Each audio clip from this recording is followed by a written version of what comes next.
इन्कलाब जिंदाबाद, मालक मालक जनताच मालक. नमस्कार, मी तुषार निकम. आज संबंध देश क्रांतीच्या वातावरणात पेटलेला आहे. संबंध देशासमोर अनेक प्रश्न आहेत, अनेक समस्या आहेत. समस्या एक नाही अनेक आहेत आणि यावर सरकार संवेदनशील असलं पाहिजे. जिथे 22 लाख मुलांच्या आयुष्याशी संबंध येतो, नीट सारखी परीक्षा, जे मुलं 2 वर्ष जीवाच्या आकांताने अभ्यास करतात, कोवळी पोरं, स्वप्न असतात त्यांची, आईबापाची स्वप्न असतात, आणि अशी पोरं ज्यावेळेस अभ्यास करतात आणि त्या पोरांच्या अभ्यासावर पाणी फेरण्याचं काम अशी दुष्ट लोक करतात आणि पेपर लीक करतात नालायक. आणि यांची पेपर लीकमुळे बऱ्याच मुलांचं नुकसान झालेलं आहे. अनेक मुलांनी आत्महत्या केल्या आहेत. आणि म्हणून सोनम वांगचुक सारखा एवढा विद्वान माणूस, शिक्षणातला तज्ज्ञ माणूस, याने सुरुवातीला त्यांनी आंदोलन केलं की अशा शिक्षण मंत्र्याचा राजीनामा घ्या. मोदी सरकार इतकं संवेदनशील पाहिजे होतं की मागणीच्या आधी राजीनामा घ्यायला पाहिजे होता. मग मागणी आल्यावर अपमान वाटावा का, तेव्हा राजीनामा घ्यायला पाहिजे होता, नाही घेतला. आज 15 दिवस झाले त्यांना उपोषण करतायत सोनम वांगचुक. आता तरी सरकारने शरणागती पत्करली पाहिजे. चांगल्या लोकांसमोर शरण जाण्यात तुम्हाला काय मरण आहे? वाईटांसमोर जाऊ नका, पाकिस्तान समोर शरण घेऊ नका कधी.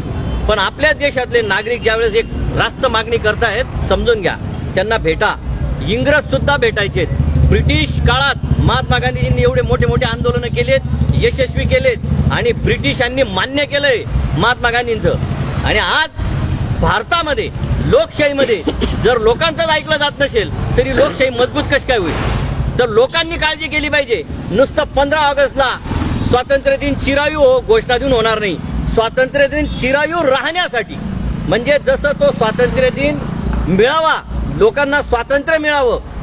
700 वर्षांची मोगलांपासूनची गुलामगिरी, 200 वर्ष इंग्रजांपासूनची गुलामगिरी, हे स्वातंत्र्य मिळावं यासाठी अनेकांनी जीव कष्टवला, अनेकांनी जीव दिला, बलिदान केलं, उद्ध्वस्त होऊन गेलेत. तेव्हा हे स्वातंत्र्य मिळालंय.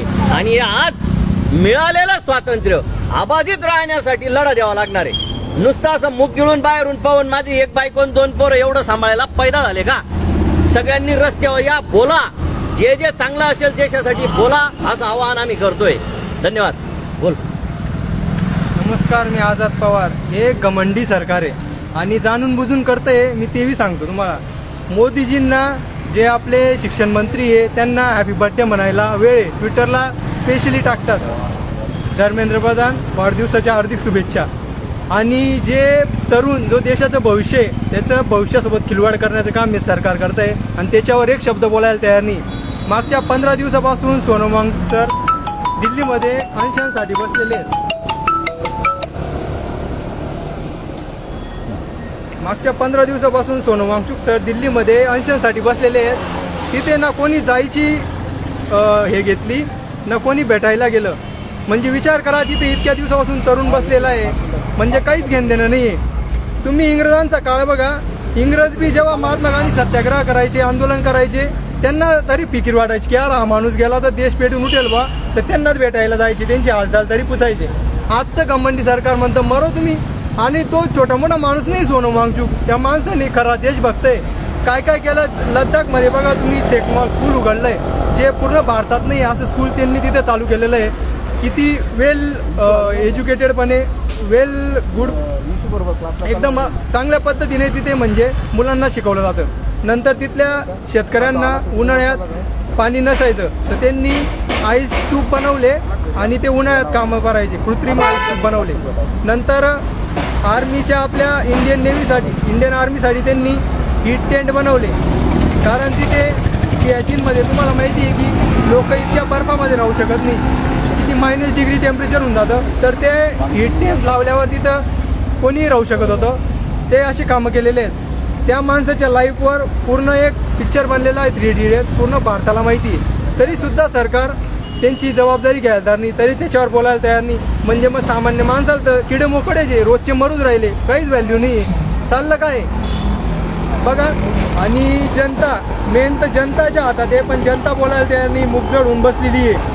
ही जनता वाढ बघती फक्त आपल्याला स्वातंत्र्य होऊन 80 वर्ष पूर्ण होत आहेत असं पकडा तुम्ही लगभग डायरेक्ट. आता भगतसिंग पण म्हणायचे, भगतसिंग पाचवीवर त्याच्यामुळे चढले की स्वातंत्र्यानंतर मी असं व्हायला नको बा की हे इंग्रजांसारखे हे वाईट कपड्यामधले काळे इंग्रज करतील.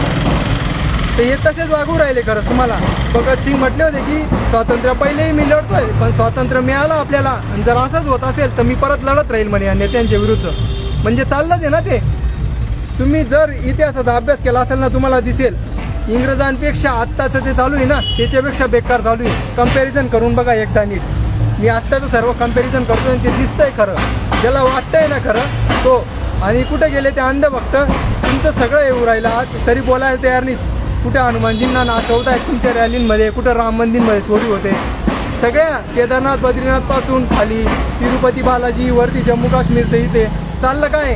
कधी बोलणार आहेत? कुठे गेले? बघा खरा हिंदू असाल तर बोला. जय हिंद, वंदे मातरम.